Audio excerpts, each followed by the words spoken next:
આજે આપણે પૃથ્વીની અંદર હોકાયંત્ર દ્વારા કઈ રીતે આપણે દિશા જાણી શકીએ એનું આપણે આજે સમાધાન મેળવીએ. પહેલા આપણે અહીં એક ચુંબક બતાવ્યો છે.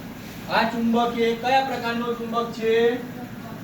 ગજિયો ચુંબક. કયો ચુંબક? આ ગજિયો. અને બીજી એક આપણને અહીં ચુંબકીય સોય બતાવી છે.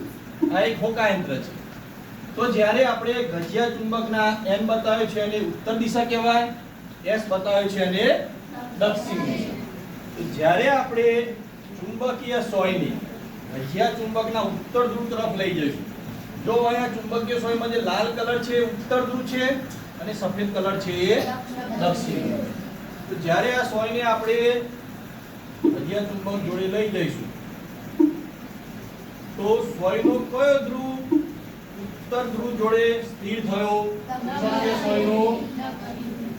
જ્યારે આપણે આને દક્ષિણ ધ્રુવ જોડે લઈ જઈશું તો આ હોકાયંત્રની ચુંબકીય સોયનો કયો ધ્રુવ સ્થિર થયો? તો આના પરથી આપણને એક ખ્યાલ આવે કે જ્યારે બે અસમાન ધ્રુવ નજીક આવે એટલે કે ગજિયા ચુંબકનો ઉત્તર ધ્રુવ, સોયનો દક્ષિણ ધ્રુવ, ત્યારે એ બંને વચ્ચે શું થયું? આકર્ષણ થયું. શું થયું? અને જ્યારે સમાન ધ્રુવ નજીક આવે છે ત્યારે શું થાય છે? અપાકર્ષણ, એટલે એને દૂર મોકલી દે છે. હવે આપણે આનો જ અભ્યાસ આપણે પૃથ્વીની અંદર કરીએ.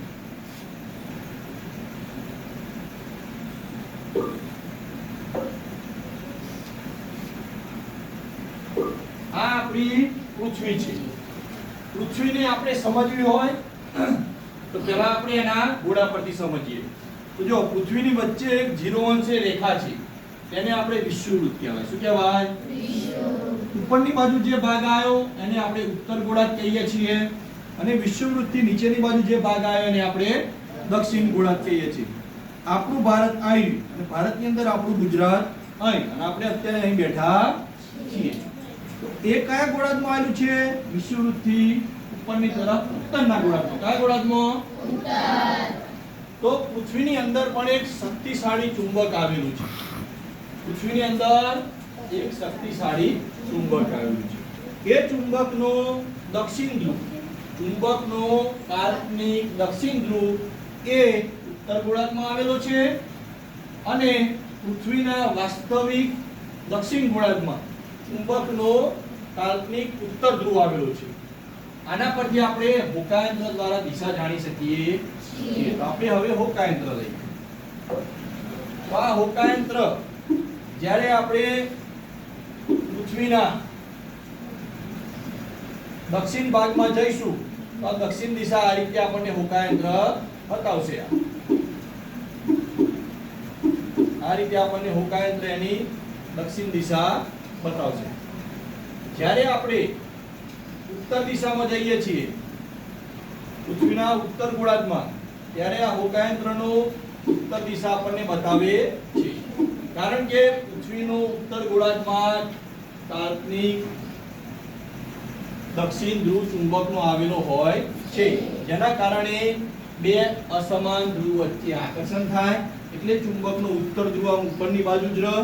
એટલે આપણે કોઈ દિવસ કોઈ રણ પ્રદેશ અહીં આપણે જોઈએ કે કોઈ રણ પ્રદેશમાં કોઈ જગ્યાએ દરિયામાં ખોવાઈ ગયા અને આપણે કયા દેશમાં જવું છે એક જ દિશામાં આપણે જઈશું તો થોડા સમય પછી આપણને જમીન મળી જશે. નકશા પરથી આપણને ખબર પડે કે જમીન કેટલી નજીક છે કેટલી દૂર છે અને આપણે કઈ જગ્યાએ છીએ. તો ત્યાંથી આપણે એ દિશામાં જઈશું, ઉત્તર દિશા જ આપણે પકડીએ એક જ દિશા, તો આપણને દિવસ દરમિયાન આપણે હોકાયંત્ર દ્વારા દિશા જાણી શકીએ. જો રાત હોય તો ધ્રુવનો તારો આપણે ઉત્તર દિશા બતાવે છે. દિવસે જ રણમાં ખોવાઈ ગયા તો આ રીતે આપણે ઉત્તર દક્ષિણ દિશા પૃથ્વીના ગોળાર્ધમાં નક્કી કરી છે. હવે આપણે પૃથ્વીના ગોળાર્ધનું મેગ્નેટિક ફિલ્ડ જોઈએ.